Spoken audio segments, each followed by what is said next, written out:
시작하도록 하겠습니다. 네, 제가 오늘 가지고 온 논문은 신경 신호를 측정할 수 있고, 그리고 유로케미컬 모듈레이션을 좀 더 통제할 수 있는 기능을 추가한 플렉시블한 뉴럴 프로브에 대한 논문을 가져와 보았습니다. 이 논문은 마이크로 시스템스 앤 나노 엔지니어링에 잡지되어 있고, 임팩트 팩터는 다음과 같았습니다. 먼저 드러그 딜리버리 시스템에 대해서 말씀드리도록 하겠습니다. 이전의 드러그 딜리버리 시스템은 주로 가압 방식, 그리고 모세관 튜브 방식, 그리고 미세 유체 채널 방식, 이렇게 세 가지가 주로 활용되었는데요. 이 세 가지 방법의 한계점으로 얘기가 나오는 것이 드러그 리키지, 네, 약물이 새어나올 수 있고, 팁 클로깅, 네, 끝단이 막힐 수 있고, 그리고 리플럭스, 그리고 역류를 할 수 있다는 단점이 있습니다. 네, 그리고 이 드러그 딜리버리 시스템을 이렇게 좀 더 통제를 쉽게 하기 위해서는 이제 밸브와 같은 추가적인 하드웨어가 필요하다는 단점이 있습니다. 따라서 이러한 추가적인 하드웨어를 달아주게 되면 전반적인 시스템 자체가 벌키해지고 그리고 복잡해진다는 특성이 있습니다. 이렇게 되면은 이 시스템이 커지게 되고, 그로 인해서 더 많은 데미지를 유발할 수도 있고, 또한 이렇게 직접적으로 이렇게 드러그가 방출되는 것을 통제하는 것에 있어서 어려움이 있다라고 언급됩니다. 네, 그래서 이 논문에서는 좀 더 통제하기 쉬운 방식의 뉴로케미컬한 모듈레이션 기능을 탑재하고, 그리고 신경 신호를 측정할 수 있는 두 개의 기능을 탑재한 플렉시블한 뉴럴 프로브를 개발하였습니다. 주된 원리로는 다음과 같은 세 가지 방법을 활용하였습니다. 먼저 플래너 패브리케이션을 활용하였는데, 이때 이제 유연한 물질인 페럴린을 활용했고, 이 페럴린은 그리고 우수한 생체 적합성이 있기 때문에 이것을 활용해서 공정을 진행하였고요. 그리고 신경 신호의 레졸루션을 높이기 위해서 보통 저희가 블랙피티나 페도 PSS 같은 물질을 이제 일렉트로 데포지션 하게 되는데, 이 논문에서는 페도 PSS 물질을 활용해서 정기적인 성능을 증진시켰습니다. 그 다음으로는 컨덕티브 폴리머 코팅을 이용해서 이제 이 약물이 방출되는 것을 이제 통제할 수 있게끔 하였는데요. 이때 활용되는 물질은 페도 물질과 그리고 SMP라고 하는 실리콘 베이스의 설포네이트 나노 파티클 물질을 활용하였습니다. 이 둘을 활용해서 이제 이 둘의 화학적인 결합을 통해서 이 약물이 퍼져 나가는 것을 통제할 수 있는 방안을 채택하였고요. 오른쪽에 있는 그림이 전반적인 뉴럴 프로브에 대한 그림입니다. 여기서 자세히 보시면은 큰 직사각형 두 개가 있습니다. 이 직사각형 두 부분에서 이 드러그가 이제 방출되는 것을 이제 통제시킬 수 있는 것이고, 그리고 오른쪽과 왼쪽에 대칭적으로 있는 8개의 일렉트로드에서는 이제 신경 신호를 측정할 수 있게 되는 겁니다. 이 일렉트로드에 이제 패더 코팅을 하게 됨으로써 이런 식으로 정기적인 성능을 높일 수 있었고, 전반적인 시스템은 다음과 같았고, 이에 대해서 뒤에서 좀 더 자세히 알아보도록 하겠습니다. 네, 먼저 패브리케이션 과정입니다. 패브리케이션 과정에 대한 모습도는 다음과 같았는데, 이를 하나하나 자세히 살펴보도록 하겠습니다.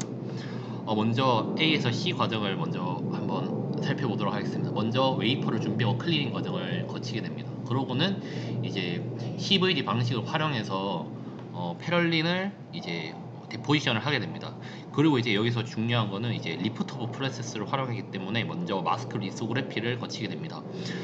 이때 이 리소그래피 과정이 저희가 일반적으로 아는 공정 방식과 좀 달랐는데요. 이때 사용되는 방식이 이미지 리버설 메서드입니다. 이때는 포지티브 PR을 활용하는데요. 포지티브 PR은 이 빛이 쐬준 부분만 이제 나중에 디벨롭 했을 때 없어지는 것을 활용하는데, 이 포지티브 PR을 활용해서 네거티브 PR 패턴을 만들 수 있는 방법이 이미지 리버설 메서드입니다.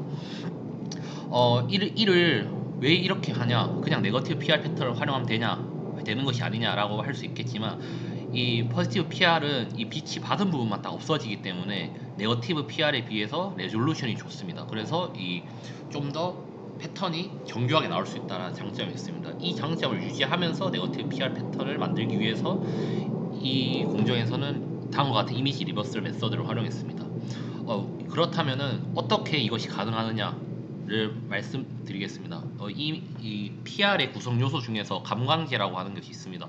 감광제, 이 AZ514라고 하는 포지티브 PR의 관광제는 DNQ라고 하는 물질을 활용합니다. 이 DNQ는 이제 빛을 받게 되면은 카복시기를 이렇게 방출하게 되겠는데, 이 카복시기가 이제 빛에 반응해서 이제 결합이 카복시기를 주면서 이 디벨롭을 하게 되면은 얘가 이제 없어지게 될 수 있는 건데, 여기서 그 에디티브라고 하는 첨가제로 크로스 링커를 사용하게 됩니다. 이 크로스 링커라고 하는 것은 저희 말로 얘기하면은 가교 결합제라고 하는 것인데, 이 가교 결합이라고 하는 것은 이 두 가지 물질 간의 결합을, 그 탄화수소 간의 결합을 시켜서 얘가 3차원 구조를 만들어내게 됩니다. 그렇다면은 이 원래는 빛에 반응해서 이 PR이 그 디벨롭하게 되면 없어져야 되는데, 이 크로스 링크라고 하는 가구 결합으로 인해서 얘들이 빛을 쏘아주더라도 얘가 반응하지 않고 간단한 결합을 유지하기 때문에 빛을 쐬어주고 디벨롭을 하더라도 얘가 날아가지 않게 됩니다. 이 과정을 위해서 리버설 베이크라고 하는 과정이 필요합니다. 이 리버설 베이크를 통해서 120도의 높은 열을 가해주게 되면은 이 크로스 링커와 이 높은 열로 인해서 얘가 빛을 쏘아주더라도 그 디벨롭 했을 때 반응을 하지 않게 됩니다. 그리고 이 리버설 베이크 과정을 거친 후에 전반적인 전체 이 마스크 없이 전반적인 곳에 이제 익스포저를 전체적으로 해주게 되면은 이전에 빛을 받지 않았던 부분은 이 플러더 UV 익스포저로 인해서 빛을 받은 상태가 되는 것이고, 이 리버스 베이크로 인해서 빛을 받았던 부분은 이 리버스 베이크로 인해서 빛을 받더라도 얘가 반응을 하지 않기 때문에 익스포저 디벨롭을 해주더라도 얘가 날아가지 않게 됩니다. 그렇게 되면은 이제 맨 처음에 빛을 받지 않았던 부분만 날아가고 빛을 받은 부분 남게 되므로 네거티브 PR 패턴이 만들어지게 되는 것입니다. 그리고 이제 동일하게 이제 메탈을 데포지션을 하고 이제 탑 인슐레이션 페럴린을 데포지션하게 되는 겁니다. 그리고 이제 다음으로는 이제 에칭 과정이 두 가지가 있는데, 먼저 마이크로 일렉트로드와 이제 본딩 패드를 이제 노출시키기 위한 에칭이 과정이 필요한 거고, 그 다음으로는 이제 이 디바이스를 웨이퍼로부터 분리해내기 위한 패턴을 만들어주는 에칭 과정이 필요합니다. 자세한 과정은 일반적인 에칭 과정과 비슷함으로 넘어가도록 하겠습니다. 그러고 이제 유럴 프롭을 분리해내기 위해서 DI 워터에 이 웨이퍼를 담그게 되면은 얘가 자연스럽게 떨어지게 되고, 그리고 어닐링 과정을 추가로 진행하게 되는데, 이 과정에서 이제 탓을 얽힌 문제를 해결할 수 있고 스트레스를 완화할 수 있다라는 특징이 있습니다.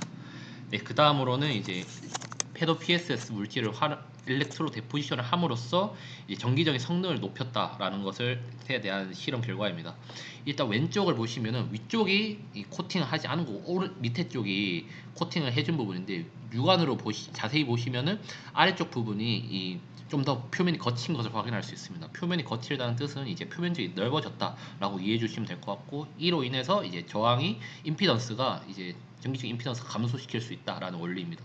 그랬을 때 실제로 그 임피던스를 측정했을 때 코팅을 해주기 전과 후를 비교했을 때 코팅을 해주고 나니 얘가 임피던스가 더 낮아진 것을 확인할 수 있고, CV 커브를 보더라도 CV 커브가 더 깔끔하게 나타난 것을 보아 전기적인 성능이 향상되었구나를 알 수 있습니다.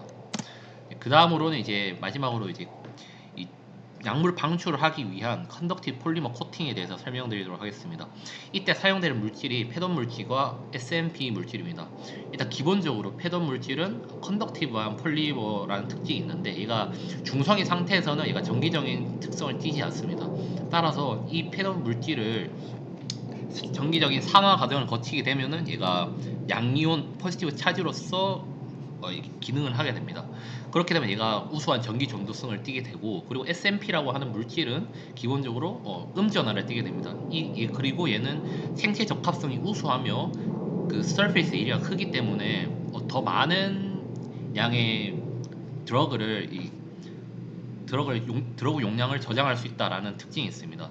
이 SMP라고 하는 물질이 이렇게 기본적으로 이 구멍이 많이 뚫어진 다공성 물질인데, 여기에 이 뉴로트랜스미터나 드러그 같은 물질들이 이곳에 결합을 하게 되면은 이렇게 이 구멍에 결합된 드러그들이 그 패더 물질과 SMP가 이제 플러스와 마이너스를 띠기 때문에 이 둘이 결합을 쉽게 할 수 있게 됩니다. 그렇게 되면 이게 폴리머레이제이션을 통해서 다음과 같이 이렇게 붙어 있을 수 있습니다. 이 붙어 있는 거를 이제 어떻게 하면은 여기서 이제 저희가 통제를 해서 이 약물을 방출할 수 있는지에 대한 메커니즘에 대해 설명드리도록 하겠습니다. 먼저 이렇게 패독과 SMP를 이렇게 붙여줍니다. 붙여주고 난 뒤에 드러그를 여기에 기본적으로 포함되어 있는 상태에서 붙여주고 여기에 이제 정기적인 자극을 가해주게 되면은 산화 환원 과정에 의해서 기존의 산화 과정으로 페럿을 플러스로 만들어 주었다가 환원 전위를 가해주게 되면은 얘가 다시 그 환원되게 됨으로써 이 패덧 물질과 SMP의 결합이 끊어지게 됩니다. 그렇게 되면은 이 패덧을 붙잡고 그 SMP를 붙잡고 있던 패덧이 끊어지게 됨으로써 이 SMP 안에 있는 이 약물이 이제 퍼져 나갈 수 있는 그러한 원리를 활용한 것입니다. 그렇게 되면은 이제 다음과 같이 정기적인 자극 그림을 보시면 정기적인 자극이 주어지면은 이 SMP 안에 있던 약물이 이렇게 퍼져 나가는 것을 확인할 수 있습니다. 이를 실제로 이제 인비트로 실험을 통해서 확인을 해본 것인데요. 여기서 이 뉴럴 프로브 그 케미컬 사이트에 패덧 물질과 SMP 물질을 이런 식으로 붙여주고 그리고 여기에서 여기 0.5V, 0.5V와 2Hz의 사인파를 이렇게 가해 주었을 때 여기 뉴로 트랜스미터가 이런 식으로 방출되는 것을 확인할 수 있습니다. 이때 사용한 물질로는 글루와 가바라고 하는 물질을 활용했는데 이때 글루라고 하는 것은 신경 활동 촉진제 그리고 가바라고 하는 것은 신경 활동 억제제로 활용되었습니다. 그래서 실제로 측정을 해 보았을 때 히웨이트 커브를 보았을 때 일반적인 일렉트로드보다 패돛을 이렇게 붙여 주었을 때 좀 더 성능이 좋았다 그리고 임피던스도 좋았다라는 것을 확인할 수 있고 가장 중요한 것은 여기 케미컬 릴리스가 어떤 식으로 됐느냐를 이제 스티뮬레이션을 얼마만큼 반복을 했느냐에 따라 가지고 얘가 조절이 실제로 되느냐를 확인해 보았는데 이전에 1000번 이전에는 이런 식으로 대부분의 물질이 1000번 이전에 이렇게 60번씩 반복했을 때 이렇게 방출되는 것을 확인하였고요. 총 4000번을 반복해 주었을 때 이제 안에 있는 전반적인 케미컬이 이제 전부 다 방출되는 것을 확인하였습니다. 그리고 아래쪽에 있는 이 과정이 실제로 SMP에 이 드러그가 붙는 과정 그리고 이 붙은 SMP에 이 페돛과 이제 결합하는 과정 이 과정 이런 식으로 처음에 구성되어 있고 여기에 정기적인 자극을 가해주게 되면은 여기 가는 결합이 이렇게 끊어지게 됨으로써 여기 안에 있는 SMP의 물질이 이렇게 방출될 수 있도록 하는 것입니다.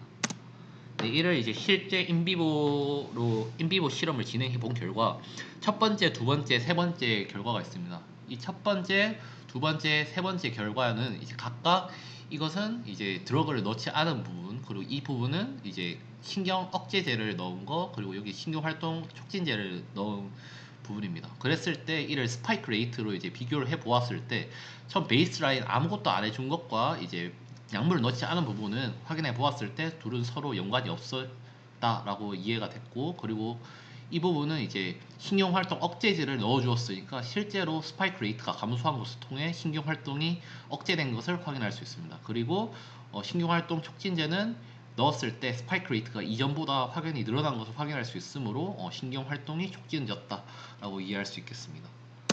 네, 결론적으로 이 논문에서 얘기하는 것은 이 기존의 문제였던 이 유로케미컬 모듈레이션을 좀 더 쉽게 통제할 수 있는 기능을 탑재하기 위한 것이었고 실제로 이 세 가지 방식을 활용해서 이 뉴로케미컬 모듈레이션을 좀 더 쉽게 통제했다라고 이해할 수 있겠습니다. 실제로 인비트로 환경과 인비보 환경에서 실험을 했을 때 이 방출되는 것이 성공적으로 통제되고 성공적으로 잘 통제가 되고 방출이 잘 되는 것을 확인할 수 있었습니다.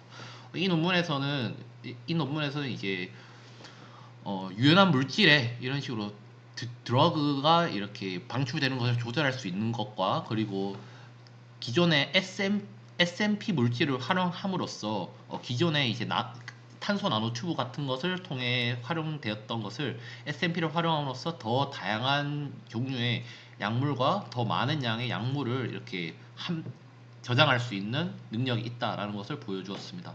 근데 제가 생각하기에는 실제로 이렇게 large amount는 잘 보여준 것 같지만 이 various drug라고 하기에는 두 개의 약물밖에 두 개의 약물밖에 보여주지 않았으므로 이 부분에서는 조금 미흡한 부분이 있지 않았나라고 생각합니다. 네, 이상으로 발표를 모두 마치도록 하겠습니다.